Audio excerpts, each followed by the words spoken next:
I happen to be a very good capital raiser. And when I'm trying to raise capital for children as opposed to for some random self-storage deal that doesn't really matter, it's actually a lot easier because then I could really guilt people and poke them and say, hey, this is for the kids.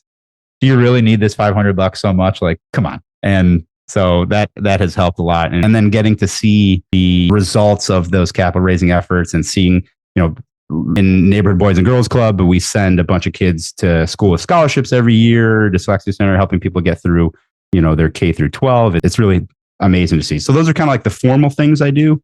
When I'm traveling abroad, in the United States, tipping culture is pretty messed up. And either direction, people don't get a living wage, but then also everyone's, somebody gets you a latte and then they ask you to put a 25% tip on.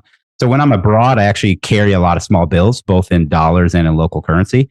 And anybody I see that is, struggling, but is working, and Uber drivers and waiters and people on the street, especially in South America, we've had a lot of, just like here, a lot of Venezuelans escaping that regime and trying to start anew in other countries. So I just try to help out where I can. Obviously, I guess I call it unofficial because it's not, you can't write it off, but it's still great to give back. And then the biggest thing for me is where I think I could add a lot of value is like right here in between my ears. I love to read. I love educating myself on many topics and building businesses. And if I can help somebody become a business owner or start their first venture or point them in the direction where they can change their life through education or through entrepreneurship, I love to do that. So if anybody ever asks me, every time you meet somebody, one of the very first questions they ask is, where are you from? And then what do you do?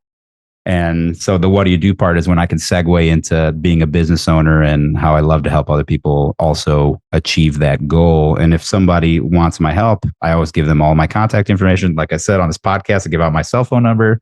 So it makes it easier for them to contact me. And if I can, kind of the whole give a man a fish versus teach a man to fish. If I could teach you how to support your family through running a business, that's a lot better than me just giving you a $20 bill on the side of the street or something, right?